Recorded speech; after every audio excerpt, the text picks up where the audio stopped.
З 19 ліпеня Беларусь пашырае бязвіз на дзясяткі еўрапейскіх краінаў. Заставацца на нашай тэрыторыі без візы дазволяць не больш за 30 дзён.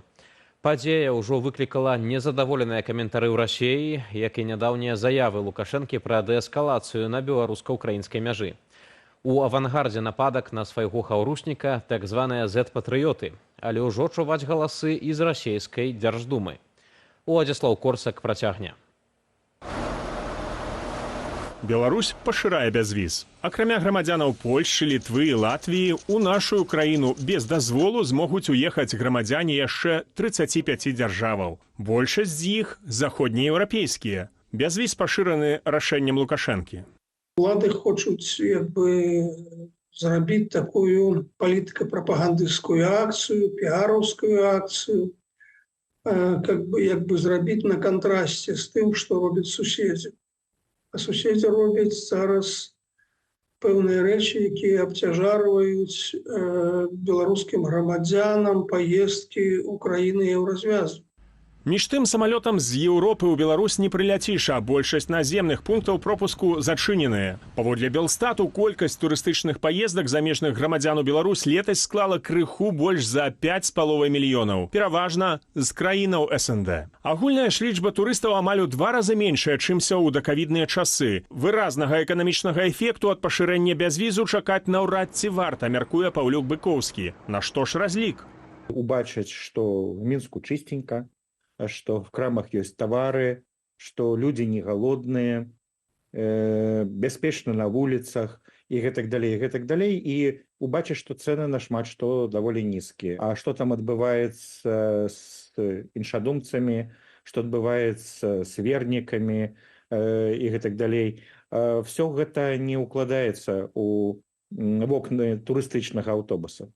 Між тым, на пашырэнне бязвізу адрэагавалі ў Дзярждуме Расіі. Паводле пуцінскай прапаганды дзяржавы, якім афіцыйны Менск адкрыў свабодны доступ у так званую саюзную дзяржаву, патэнцыйныя ворагі Расіі.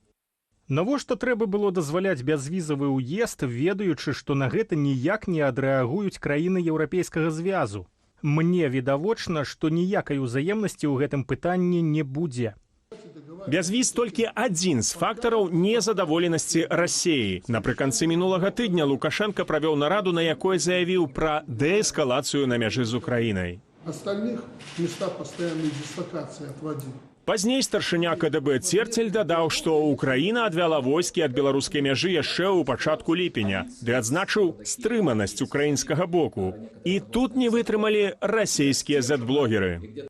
Если поначалу еще были шансы вписаться с нами и урвать кусок пирога в надежде на легкую прогулку по хохломе, то после того, как поняли, что хохол уперся рогом и будет рубиться до последнего, оставили нас 1 на 1. Да, и спасибо соседушке за то, что хохлы сейчас, освободившиеся силы, если они там были, конечно, могут спокойно перебрасывать на любое направление с вашей границы. Прапагандысты Лукашэнкі уступілі са сваімі расійскімі калегамі ў завочную палеміку. Маўляў, мы заўсёды з Расіяй, а галоўная мэта так званага прэзідэнта – захаваць мір у Беларусі. Крытыка з боку расійскіх блогераў можа быць як натуральнай крыўдай прадстаўнікоў гэтага асяроддзя на ўяўную здраду Лукашэнкам Расіі, так і часткай больш тонкай стратэгіі Крамля.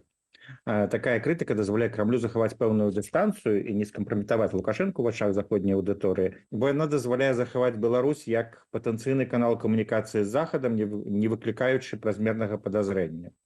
Акрамя рэверансу ў бок Еўропы не забывае афіцыйны Менск і пра Кітай. На берасцейскім палігоне беларускія і кітайскія вайскоўцы сумесна знішчылі умоўнага праціўніка. Задзейнічалі пры гэтым у тым ліку бранятэхніку і артылерыю.